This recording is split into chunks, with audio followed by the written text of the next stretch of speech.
British ചരിത്രത്തിൽ നമുക്ക് കാണാം, ഇന്ത്യയിൽ അവിടുത്തെ ഏറ്റവും വലിയ ശത്രുക്കൾ ഒന്ന് ദെയ്യൂബന്ദി ഉലമാക്കളായിരുന്നു. പിന്നെ അവരുടെ ശത്രുക്കൾ ആരെന്ന് ചോദിച്ചാൽ നിങ്ങൾക്ക് വിഷമം തോന്നിപ്പോകരുത്. കൊനാലി എഴുതി വെക്കുന്നുണ്ട്, ഞങ്ങൾക്ക് ഏറ്റവും വലിയ ശത്രുക്കൾ പിന്നെ മലബാറിന്റെ മക്കളാണ്. അതുകൊണ്ട് പ്രത്യേകമായ സൈന്യത്തിനെ ഞങ്ങൾക്ക് പറഞ്ഞയച്ചു തരണം. അങ്ങനെയാണ് MSP എന്ന് പറയുന്ന ക്യാമ്പുകൾ മലപ്പുറം ജില്ലയുടെ പല ഭാഗത്തും തുടങ്ങിയത്. മലബാർ സ്പെഷ്യൽ പോലീസ്, മലബാറിന്റെ മക്കളെ അടിച്ചു തകർക്കാൻ വേണ്ടിയിട്ട് പ്രത്യേകമായി. പിന്നീട് വന്ന കലക്ടർ എഴുതി വെച്ചിട്ടുണ്ട്, ചരിത്രത്തിന്റെ അധ്യായമാണ്. അദ്ദേഹം എഴുതി വെച്ചിട്ടുണ്ട്, 2 കൂട്ടരെ മാത്രമേ ഞങ്ങൾ ഭയപ്പെട്ടിട്ടുള്ളൂ. ഞങ്ങളുടെ കയ്യിൽ ബയൺറ്റുകളും തോക്കുകളും എല്ലാം ഉണ്ടായിരുന്നിട്ടും സ്വന്തം സഹോദരങ്ങളുടെ നെഞ്ചിൽ ചവിട്ടിക്കൊണ്ട്, മയ്യത്തായി കിടക്കുന്ന ജ്യേഷ്ഠന്റെ നെഞ്ചിൽ ചവിട്ടിക്കൊണ്ട് ബ്രിട്ടീഷുകാരന്റെ ബയണറ്റിന്റെ നേരെ വന്നിട്ടുള്ള ഒരു സമൂഹത്തിനെ മാത്രമേ ഞങ്ങൾ കൊണ്ടുള്ളൂ. അത് 2 പ്രദേശം മാത്രം. ഒന്ന് ദെയ്യൂബന്ദ് ഉൾക്കൊള്ളുന്ന ഉലമാക്കളുടെ ആ പ്രദേശം, മറ്റൊന്നാകട്ടെ മലബാറിന്റെ പ്രദേശം. വാരിയംകുന്നത്ത് കുഞ്ഞഹമ്മദാജിയെ തൂക്കിലേറ്റിയ ആ കോട്ടക്കുന്നിന്റെ മുകളിൽ കൊണ്ടുപോയിട്ട് തൂക്കിലേറ്റാൻ സമയത്ത് പാവം വാരിയംകുന്നത്ത് കുഞ്ഞഹമ്മദാജി അവസാനമായി ആവശ്യപ്പെട്ടത് നീണ്ട താടിയുള്ള മനുഷ്യനായിരുന്നു. അന്ന് ബ്രിട്ടീഷുകാര് ശിക്ഷയായി കൊടുത്തിരുന്നതാണ്. ഇതും ചരിത്രം വായിച്ചാൽ നമുക്കറിയാം, ബ്രിട്ടീഷുകാരെന്തായിരുന്നു മുസ്ലിമീങ്ങൾക്ക് ശിക്ഷയായി കൊടുത്തിരുന്നത്? താടി വടിക്കലായിരുന്നു, താടി വടിപ്പിക്കുമായിരുന്നു. അത് കൊല്ലുന്നതിനേക്കാൾ അവർക്ക് വല്ലാത്ത ഖേദമായിരുന്നു. ആരും വിമിഷ്ടപ്പെടരുത് സഹോദരന്മാരെ, ഞാൻ ചരിത്രത്തിന്റെ അധ്യായം പറയുകയാണ്. പാവം വാരിയംകുന്നത്ത് കുഞ്ഞഹമ്മദാജിയെ അന്ന് ഏറ്റവും കൂടുതൽ ബ്രിട്ടീഷുകാർ ഭയപ്പെട്ടിട്ടുള്ള ആ വ്യക്തിത്വത്തിനെ തൂക്കിലേറ്റാൻ വേണ്ടിയിട്ട് മലപ്പുറം ജില്ലയുടെ കോട്ടക്കുന്നിന്റെ മുകളിൽ കൊണ്ടുപോയി നിർത്തുമ്പോൾ അദ്ദേഹം ബ്രിട്ടീഷുകാരോട് കെഞ്ചി പറഞ്ഞത്, നിങ്ങൾ എന്നെ തൂക്കിലേറ്റിക്കൊള്ളുക, പക്ഷെ ഒരിക്കലും എന്റെ താടി നിങ്ങൾ വടിക്കരുത് എന്നാണ്. ദീനിനെ സ്നേഹിച്ച മനുഷ്യന്മാരെ മുഴുവൻ ഭയപ്പെട്ടത് ഇത്തരത്തിലുള്ള ദീനുള്ള ആളുകളെയായിരുന്നു. ബ്രിട്ടീഷുകാർ ഏറ്റവും കൂടുതൽ ആദരിക്കുകയുണ്ടായി ഇക്ബാലിനെ, സർ സയ്യിദ് മുഹമ്മദ് ഇക്ബാൽ, അല്ലാമ ഇക്ബാൽ. അദ്ദേഹം അവസാനം സർ ബിരുദം വാങ്ങിയിട്ട് നടത്തിയൊരു പ്രഭാഷണമുണ്ട്. ആ പ്രഭാഷണത്തിന്റെ തുടക്കം തന്നെ ഇങ്ങനെയാണ്. അദ്ദേഹത്തിന്റെ ഇംഗ്ലീഷ് പ്രഭാഷണത്തിൽ അദ്ദേഹം പറയുന്നുണ്ട്, യൂണിവേഴ്സിറ്റിയിലെ ലെക്ചർമാരാണ് ഇരിക്കുന്നത്, വലിയ വലിയ ബ്രിട്ടൻ സർക്കാരിന്റെ ഏറ്റവും വലിയ പ്രതിനിധികളാണ് മുന്നിലിരിക്കുന്നത്. പക്ഷേ ഇക്ബാൽ സംസാരിച്ചത് ഇങ്ങനെയാണ്, യൂറോപ്പിലേക്ക് വിജ്ഞാനം നേടാൻ വേണ്ടിയിട്ട് ഞാൻ വന്നു. ആധുനിക വിദ്യാഭ്യാസത്തിന്റെ ഈറ്റില്ലം എന്നറിയപ്പെടുന്ന ഈ യൂറോപ്പിന്റെ ഈ തെരുവിൽ മാണിക്യം പോയിട്ട് മുത്തുപോയിട്ട് ഒരു ചരൽക്കല്ല് പോലും നിങ്ങൾക്ക് സമ്മാനിക്കാൻ സാധിച്ചില്ല. ദീനിയായ വിദ്യാഭ്യാസത്തിന്റെ, യഥാർത്ഥമായ സംസ്കാരത്തിന്റെ ഒരു ചരൽക്കല്ല് പോലും യൂറോപ്പിന്റെ പ്രതിനിധികളെ നിങ്ങൾക്ക് സമ്മാനിക്കാൻ സാധിച്ചില്ലല്ലോ. എന്താണ് ഇതിന്റെ കഥ എന്ന് പറഞ്ഞിട്ടാണ് അദ്ദേഹം സ്പെയിനിലേക്ക് യാത്ര തിരിച്ചത്. സ്പെയിനിന്റെ പൊളിഞ്ഞു ചാടാറായ ആ വലിയ മസ്ജിദിന്റെ, അന്ന് 10,000-കണക്കിന് ആളുകൾ നിന്ന് നിസ്കരിച്ചിരുന്ന കൊർഡോവ യൂണിവേഴ്സിറ്റിയിലെ ആ പ്രബുദ്ധമായിട്ടുള്ള മസ്ജിദിന്റെ മുനാരത്തിന്റെ ആ ഭാഗത്തിരുന്നിട്ട് അദ്ദേഹം എഴുതിയ കവിതയാണ് തരാനെ milli, Chino Arab Hamara, Hindustan Hamara എന്ന് പറഞ്ഞു തുടങ്ങുന്ന അദ്ദേഹത്തിന്റെ നൊമ്പരങ്ങൾ പങ്കുവെക്കുന്ന കവിത. അതിൽ അവസാനം അദ്ദേഹം പറയുന്നുണ്ട്, യൂറോപ്പിന്റെ സംഭവങ്ങൾ പല ഭാഗങ്ങളിലും അദ്ദേഹം കവിതയിൽ ഉദ്ധരിക്കുന്നു. 1000-കണക്കിന് ഗ്രന്ഥങ്ങളാണ് ചരിത്രത്തിൽ നമുക്ക് കിട്ടുക. യൂറോപ്പിന്റെ തകർച്ച, ഡിസ്ട്രക്ഷൻ ഓഫ് യൂറോപ്പ്, അതേപോലെ തന്നെ ഡിക്ലൈൻ ഓഫ് യൂറോപ്പ് എന്നൊക്കെ പറഞ്ഞിട്ട് ധാരാളം കൃതികൾ ചരിത്രത്തിൽ നമുക്ക് കാണാൻ സാധിക്കും. അവസാനം തകർന്നടിഞ്ഞു പോയ സ്പെയിനിനെ നോക്കിയിട്ട് അല്ലാമ ഇക്ബാൽ ആ കവിതയിൽ പറയുന്നുണ്ട്, ഏ ഗുലിസ്ഥാനി അന്ദുലുസ് ഓ ദിൻ ഹയാദ് തുജ്കോ താത്തേരി ഢാലിയോമേ ജബ് ആഷിയാൻ ഹമാര.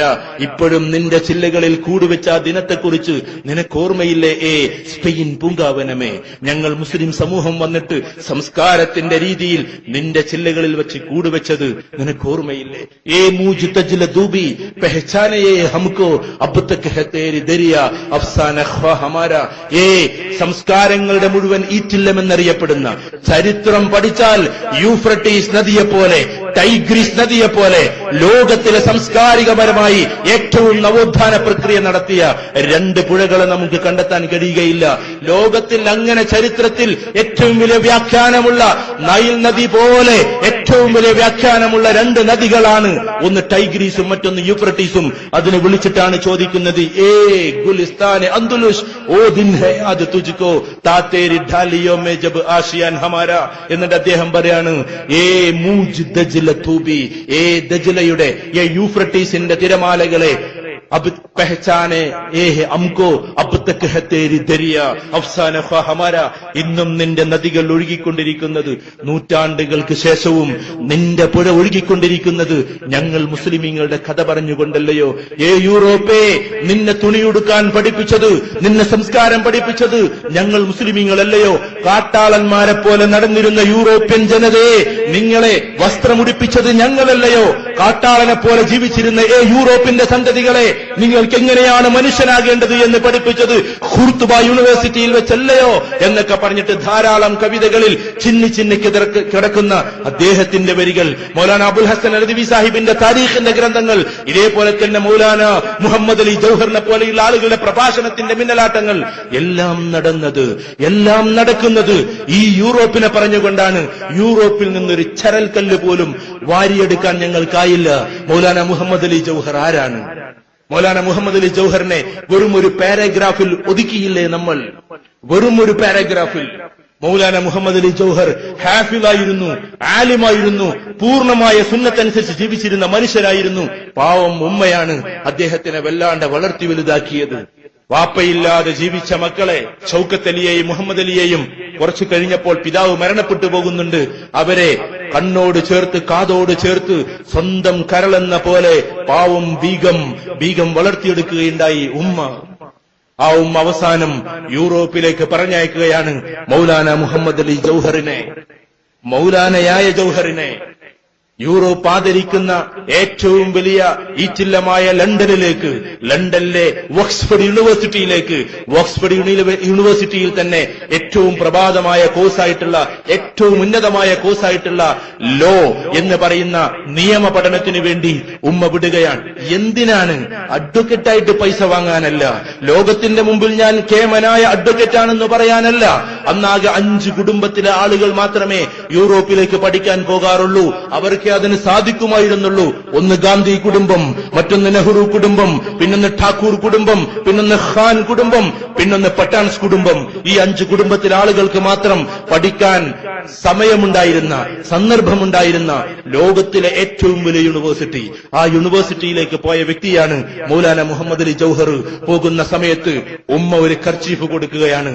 എന്നിട്ട് പറയാണ്, മോനെ, നിന്നെ ഞാൻ ഹാഫിലാക്കി, നീ ഇന്നു മുതൽ മോനെ നീ ഒരൊറ്റ ദിവസം പോലും ഇത്ര ജുസ് ഓതാതെ, എന്റെ ഓർമ്മ ശരിയാണെങ്കിൽ 3 ജുസ് എന്നാണ് പറയുന്നത്, ഇത് ഓതാതെ നീ കിടന്നുറങ്ങരുത്. ദീർഘമായി തഹജ്ജുദ് നിസ്കരിക്കാതെ ഒരൊറ്റ ദിവസം പോലും നീ ഉറങ്ങരുത്. അങ്ങനെ പറഞ്ഞയക്കുമ്പോൾ അവസാനം ഒരു കർച്ചീഫ് കൊടുത്തുകൊണ്ട്, ഒരു തൂവാല കൊടുത്തുകൊണ്ട് ഉമ്മ പറയാണ്, നിന്നെക്കുറിച്ച് ഓർത്തോർത്ത് കരഞ്ഞ, ധാരാളമായി കരഞ്ഞ, കണ്ണീരൊപ്പിയ ഒരു തൂവാലയാണിത്.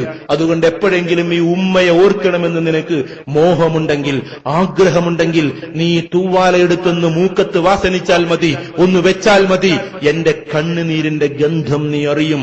എന്റെ കണ്ണുനീർ എത്ര ഉപ്പുരസമുണ്ടായിരുന്നെന്ന് നിന്റെ മൂക്ക് നിനക്ക് പറഞ്ഞു തരുമടാ മോനെ എന്ന് പറഞ്ഞിട്ട് കരഞ്ഞ് യാത്രയാക്കുന്നു. പ്രിയപ്പെട്ട ഉമ്മമാരെ, ഇങ്ങനൊരു ഉമ്മയാകാൻ നിങ്ങൾക്ക് സാധിക്കുമോ? ഇങ്ങനെ മൗലാന മുഹമ്മദ് അലി ജൗഹർമാരെ സൃഷ്ടിക്കാൻ നമുക്ക് സാധിക്കുമോ? ഹാഫിളായ ആലിമായ ആളെ പിന്നെ പറഞ്ഞയക്കുന്നത് ഇന്ത്യക്ക് സ്വാതന്ത്ര്യം കിട്ടാൻ വേണ്ടി, ഇന്ത്യയെ സഹായിക്കാൻ വേണ്ടിയാണ്. അങ്ങനെ മൗലാന അവിടെ കുറെ കാലം ജീവിക്കുന്നു. അദ്ദേഹത്തെക്കുറിച്ച് അദ്ദേഹത്തിന്റെ സുഹൃത്ത് എഴുതി വെക്കുന്നുണ്ട്, ഏതാണ്ട് 5 വർഷത്തോളം ഞങ്ങൾ ലണ്ടനിൽ ഒരു റൂമിലാണ് കഴിഞ്ഞത്. പക്ഷേ ഒറ്റ ദിവസം പോലും തഹജ്ജുദ് നിസ്കരിക്കാതെ കിടന്നുറങ്ങുന്ന മൗലാന മുഹമ്മദ് അലി ജൗഹറിനെ മരം കോച്ചുന്ന ലണ്ടന്റെ തണുപ്പത്ത് പോലും ഞങ്ങൾ കണ്ടിട്ടില്ല എന്ന് അദ്ദേഹത്തിന്റെ സുഹൃത്ത് കമറുദ്ദീൻ എഴുതി വെക്കുന്നുണ്ട്. സഹോദരന്മാരെ, ഇത്രയും തണുപ്പുള്ള പ്രദേശത്തും ഇദ്ദേഹത്തിന്റെ ആവേശം എന്തായിരിക്കാം? ഇദ്ദേഹത്തിന്റെ പ്രചോദനം എന്തായിരിക്കാം? ഉള്ളിലുള്ള തൗഹീദാണ്, പിന്നെ റസൂലുള്ളാഹി സ്വല്ലല്ലാഹു അലൈഹി വസല്ലമയുടെ സുന്നത്താണ്. അങ്ങനെ പഠിച്ചുകൊണ്ടിരിക്കുമ്പോഴാണ് അദ്ദേഹത്തിന്റെ ഏറ്റവും പ്രിയങ്കരനായ സുഹൃത്ത് അല്ലാമ ഇക്ബാൽ ഇവിടെ നിന്നൊരു കത്തെഴുതുന്നത്. അദ്ദേഹത്തിന്റെ കവിതയിൽ, ജൗഹർ, ഇവിടെ ഓരിയിടാൻ കുറെ കുരുക്കന്മാരുണ്ട്, ഇവിടെ അങ്ങോട്ടും ഇങ്ങോട്ടും ഓടി നടക്കാൻ കുറെ ചെന്നായിക്കൂട്ടങ്ങളുണ്ട്, പക്ഷേ ഗർജിക്കാൻ ഒരു സിംഹം മാത്രമില്ലല്ലോ ജൗഹർ, അതുകൊണ്ട് ഗർജിക്കുന്ന സിംഹമേ വന്നാലുമെന്ന് പറഞ്ഞ് അല്ലാമ ഇക്ബാൽ ഒരു കത്ത് കൊടുത്തു വിടുന്നു. 1936 അല്ലാമ ഇക്ബാലിന്റെ മരണമെന്നാണ് എന്റെ ഏറ്റവും പ്രബലമായ ഹിസ്റ്റോറിക്കലിയുള്ള അറിവ്. ഇതേപോലെ തന്നെ 1931 മൗലാന മുഹമ്മദ് അലി ജൗഹറിന്റെ മരണം. അങ്ങനെ അദ്ദേഹം 1929-30 തിരിച്ചു വരുന്നു. അങ്ങനെ ഇന്ത്യയിൽ അദ്ദേഹം തിരിച്ചു വരുന്ന സന്ദർഭത്തിലും ഗാന്ധിജി അടക്കമുള്ള സംഘം അന്ന് ജയിലിലായിരുന്നു. ഈ ഗാന്ധിജി ഏത് തൊപ്പിയായിരുന്നു ഇട്ടിരുന്നത്? ചരിത്രം നമുക്ക് പറഞ്ഞു തരും. ദയൂബന്ദി ഉലമാക്കളുടെ തൊപ്പി. ഈ ഗാന്ധിജി ഏത് തൊപ്പിയായിരുന്നു ഇട്ടിരുന്നത്? ചരിത്രം നമുക്ക് പറഞ്ഞു തരും. അത് മൗലാന മുഹമ്മദ് അലി ജൗഹറിന്റെ തൊപ്പി. അത്രക്കും ഇഷ്ടമായിരുന്നു മറ്റു സമൂഹത്തിന്, മറ്റു സമുദായത്തിന്. ഗാന്ധിജി അന്ന് ജയിലിലായിരുന്നു. അദ്ദേഹം വന്ന സമയത്ത് അങ്ങനെ സുപ്രീം കോർട്ട് അന്ന് ബ്രിട്ടീഷുകാരുടെ കരങ്ങളിലായിരുന്നു. ആ ബ്രിട്ടീഷുകാരുടെ കരങ്ങളിൽ ഉണ്ടായിരുന്ന സുപ്രീം കോർട്ട് 80 രാജ്യം ഭരിച്ചുകൊണ്ടിരിക്കുന്ന ജോർജ് ചക്രവർത്തിയുടെ സുപ്രീം കോർട്ട് ഇന്ത്യയുടെ നിയമങ്ങൾ വിധിയായി വിലക്കുകളായി അന്ന് മുഴങ്ങിക്കൊണ്ടിരുന്ന ബ്രിട്ടീഷുകാരന്റെ സുപ്രീം കോർട്ട്. ആ സുപ്രീം കോർട്ടിൽ അന്ന് ബ്രിട്ടീഷുകാരുടെ നിയമങ്ങൾ മാത്രം നടന്നിരുന്ന കാലഘട്ടത്തിൽ സുപ്രീം കോടതിയിൽ കയറിക്കൊണ്ട് വാദിച്ചത് ഈ ഗാന്ധിജിക്ക് വേണ്ടിയിട്ട് ഈ പാവം മൗലാന മുഹമ്മദ് അലി ജൗഹറാണ്. ഈ ജൗഹർ വാദം നടത്തിയിട്ടാണ് ഗാന്ധിജിയെ പോലും ചരിത്രപരമായി ആ ജയിലിൽ നിന്ന് മോചിപ്പിച്ചത്. അങ്ങനെ അവസാനം രണ്ടാമതായി അദ്ദേഹം പുറപ്പെട്ടു പിന്നെയും ബ്രിട്ടനിലേക്ക് സ്വാതന്ത്ര്യത്തിനു വേണ്ടി. ചരിത്രത്തിൽ അവഗാഹമുള്ള സഹോദര ചിന്തിക്ക്, 1931 ഇന്ത്യയെ പ്രതിനിധീകരിച്ച് അന്ന് ഗാന്ധിജി അടക്കമുള്ള സംഘം വിട്ടത് ജൗഹറിനെയാണ് ബ്രിട്ടനിലേക്ക്. അങ്ങനെ മൗലാന മുഹമ്മദ് അലി ജൗഹർ അവിടെ പോയിട്ട് സംസാരിക്കുകയാണ്. അതിനു മുമ്പ് ചരിത്രത്തിൽ വലിയ ഒരു ഭാഗമുണ്ട്, വലിയ ഒരു ചാപ്റ്റർ ഉണ്ട്, നമ്മളെ ഏറ്റവും കൂടുതൽ ചിന്തിപ്പിക്കുന്ന ഒരു ചാപ്റ്റർ. ഇന്ത്യയെ പ്രതിനിധീകരിച്ച് അന്ന് നമ്മുടെ അയൽരാജ്യവും നമ്മളോടൊപ്പമാണ്. വിഭജിക്കപ്പെടുന്നതിന് മുമ്പ് ഇന്ത്യയെ പ്രതിനിധീകരിച്ച് അദ്ദേഹം പോവുകയാണ്. ആ സന്ദർഭത്തിൽ ബോംബെയിൽ നിന്ന് കപ്പൽ കയറുമ്പോൾ, ലണ്ടനിലേക്ക് കപ്പൽ കയറുമ്പോൾ, വിക്ടോറിയ കപ്പലിലേക്ക് കയറുന്ന സമയത്ത് അദ്ദേഹത്തോട് ഈ സമൂഹത്തിലെ ഏറ്റവും പ്രധാനപ്പെട്ട നേതാക്കൾ, ഗാന്ധിജി അടക്കമുള്ള സംഘം അദ്ദേഹത്തോട് ചോദിച്ചു, മൗലാന, വാട്ട്സ് യുവർ മാനിഫെസ്റ്റോ? നിങ്ങൾ അവിടെ പറയാൻ പോകുന്ന പ്രകടന പത്രിക എന്താണ്? ആ സമയത്ത് തന്റെ ഷെർവാണിയിൽ നിന്നും വിശുദ്ധ ഖുർആന്റെ കോപ്പി എടുത്തുയർത്തിക്കൊണ്ട് മൗലാന മുഹമ്മദ് അലി ജൗഹർ പറഞ്ഞ വാക്കിതാണ്, it's my manifesto, it's only my manifesto. എനിക്ക് പറയാനുള്ളത് ഈ പ്രകടന പത്രിക മാത്രമാണ്, ഇതിലുള്ള കാര്യം മാത്രമാണ്. പഠിച്ചിരുന്ന കാലഘട്ടത്തിൽ ഓക്സ്ഫോർഡ് യൂണിവേഴ്സിറ്റിയിലെ വിദ്യാർത്ഥികൾ മുഴുവനും വോട്ട് ചെയ്തിട്ട് അവിടുത്തെ സ്റ്റുഡന്റ് എഡിറ്ററാകാൻ ഭാഗ്യം കിട്ടിയ ഏക ഏഷ്യക്കാരനാണ് മൗലാന മുഹമ്മദ് അലി ജൗഹർ. ഭാഷയിൽ അങ്ങേയറ്റത്തെ നിപുണത, ഖുർആനിലും ഹദീസിലും അങ്ങനെ തന്നെ. പക്ഷേ പാവം ഉമ്മാക്ക് വേണ്ടിയും സമൂഹത്തിനു വേണ്ടിയും എന്നും പ്രാർത്ഥിക്കുന്ന ഒരു പാവപ്പെട്ട മകൻ അവസാനം ബ്രിട്ടനിലെത്തി തന്റെ പ്രസംഗം തുടങ്ങുമ്പോൾ, ജോർജ് അന്ന് 80 രാജ്യങ്ങളെ ഒന്നിച്ചു ഭരിക്കുന്ന, ഇൻഡയറക്റ്റായും ഡയറക്റ്റായും ഭരിച്ചുകൊണ്ടിരിക്കുന്ന ജോർജ് ആകെ കൊടുത്തത് ഈ കാണുന്ന ഈ വ്യക്തി ഇവിടെ ചിലപ്പോൾ പറഞ്ഞു പകർന്ന് അവസാനം ഇന്ത്യക്ക് സ്വാതന്ത്ര്യം വാങ്ങിക്കുമോ എന്ന് കണ്ടപ്പോൾ അദ്ദേഹം കൊടുത്ത സമയം 5 മിനിറ്റാണ്. വെറും 5 മിനിറ്റ്. ആ സന്ദർഭത്തിൽ ജൗഹർ തന്റെ പ്രസംഗം തുടങ്ങുന്നത്, ഹംദും സലാത്തും തുടങ്ങിയിട്ട് തന്റെ പ്രസംഗം തുടങ്ങുന്നത്, mister George, honourable George, I am the representative of 32 crores. ഞാൻ 32 കോടി ജനങ്ങളുടെ പ്രതിനിധിയാണ്. അതുകൊണ്ട് എനിക്ക് 32 മിനിറ്റ് താ. 1 കോടി ജനതയ്ക്ക് 1 മിനിറ്റ് താ. അങ്ങനെ എനിക്ക് ഏറ്റവും ചുരുങ്ങിയത് 32 കോടി ജനതയ്ക്ക് 32 മിനിറ്റ് താ. അതൊന്നത്തെ ബ്രിട്ടീഷുകാരുടെ കണക്കാണ്. 1931 എന്തായാലും ഇന്ത്യ മഹാരാജ്യത്തിൽ, അതും അയൽ രാജ്യമടങ്ങുന്ന രാജ്യത്തിൽ 31 കോടി ജനങ്ങളല്ല. അന്ന് ബ്രിട്ടീഷുകാർ നമ്മളെ പറഞ്ഞു പറ്റിച്ചത് അത്ര മാത്രമേ കണക്കായിട്ടുള്ളൂ. അവസാനം മുഹമ്മദ് അലി ജൗഹർ ജോർജിന്റെ മുമ്പിൽ പ്രസംഗം നടത്തി അവസാനം ജോർജ് കുറച്ചുകൂടി സമയം നീട്ടിക്കൊടുക്കുകയാണ്. ആ സന്ദർഭത്തിൽ നീളം താടിയും വെച്ച്, തുർക്കി തൊപ്പിയും വെച്ച്, നീളം കുപ്പായവും ധരിച്ച് ബക്കിംഗ്ഹാം കൊട്ടാരത്തിൽ നിന്നുകൊണ്ട് അദ്ദേഹം പ്രസംഗം തുടർന്നു. മൈ ബിലവഡ് പ്രോഫറ്റ് സല്ലല്ലാഹു അലൈഹി വസല്ലം ഹി സെഡ് ദാറ്റ്, എന്റെ സ്നേഹഭാജനമായ റസൂലുള്ളാഹ് സല്ലല്ലാഹു അലൈഹി വസല്ലം പറഞ്ഞിട്ടുണ്ട് എന്ന് പറഞ്ഞപ്പോഴേക്കും ജോർജ് നെറ്റി ചുളിച്ചുകൊണ്ട് പറഞ്ഞു, stop there, don't indicate here. ഇവിടെ പറയണ്ട, ഇവിടെ സൂചിപ്പിക്കണ്ട, അദ്ദേഹത്തിന്റെ പേര് ഇവിടെ പറയരുത്, ഒരിക്കലും എനിക്ക് ഇഷ്ടമല്ല. ആ സമയത്ത് ചരിത്രകാരന്മാർ എഴുതുന്നുണ്ട്, തന്റെ മേശയിൽ കൈയടിച്ചുയർന്നുകൊണ്ട് മൗലാന മുഹമ്മദ് അലി ജൗഹർ പറഞ്ഞ വാക്കു ഇന്നും ചരിത്രത്തിലെ തങ്കലിപികളാൽ എഴുതപ്പെട്ട് കിടക്കുകയാണ്. Mister George, if you ask about my religion Firstly, secondly, finally, I'm a Muslim. I'm a Muslim only, Mr. George. If you ask about my nation, Mr. George, firstly, secondly, finally, I am an Indian. I am an Indian only. Mr. George, നിങ്ങൾ ചോദിക്കുന്നത് എന്റെ മതത്തെക്കുറിച്ചാണോ? ഒന്നാമതായും രണ്ടാമതായും അവസാനമായും ഞാനൊരു മുസൽമാനാണ്, ഞാനൊരു മുസൽമാൻ മാത്രമാണ്. Mister George, നിങ്ങൾ ചോദിക്കുന്നത് എന്റെ രാജ്യത്തെക്കുറിച്ചാണോ? എങ്കിൽ ഒന്നാമതായും രണ്ടാമതായും അവസാനമായും ഞാനൊരു ഭാരതീയനാണ്, ഞാനൊരു ഭാരതീയൻ മാത്രമാണ്, ഞാനൊരു ഇന്ത്യക്കാരൻ മാത്രമാണ് മിസ്റ്റർ ജോർജ് എന്ന് പറഞ്ഞു തുടങ്ങുന്ന തന്റെ പ്രസംഗത്തിന്റെ അവസാന 3/4 മണിക്കൂർ, 1 മണിക്കൂർ, 1.25 മണിക്കൂർ ബക്കിംഗ്ഹാം കൊട്ടാരം തരിച്ചു നിന്നു. ആ ചരിത്ര മുഹൂർത്തത്തെക്കുറിച്ച് ഗാന്ധിജി അദ്ദേഹത്തിന്റെ കുറിപ്പിൽ എഴുതി വെച്ചിട്ടുണ്ട്. ഇന്ത്യയുടെ സ്വാതന്ത്ര്യത്തിന് വേണ്ടി ധാരാളം പ്രഭാഷകരും പ്രഭാഷണം നടത്തിയിട്ടുണ്ട്, ധാരാളം എഴുത്തുകാർ ധാരാളം എഴുത്തുകളും ലേഖനങ്ങളും എഴുതിയിട്ടുണ്ട്.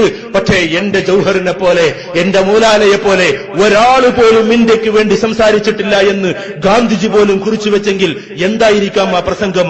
അവസാനം ആ പ്രസംഗത്തിന്റെ അവസാനത്തിൽ mister George, I need 6 feet here, ഒന്നുകിൽ 6 അടി മണ്ണ് ഇവിടെത്ത, അല്ലെങ്കിൽ എന്റെ രാജ്യത്തിന് നീ സ്വാതന്ത്ര്യത്ത. മൗലാന മുഹമ്മദ് അലി ജൗഹർ തന്റെ പ്രസംഗത്തിൽ അവസാനം പറഞ്ഞ വാക്കുകൾ 6 അടി മണ്ണ് താ, അല്ലെങ്കിൽ എനിക്കെന്റെ ഇന്ത്യക്ക് സ്വാതന്ത്ര്യം താ.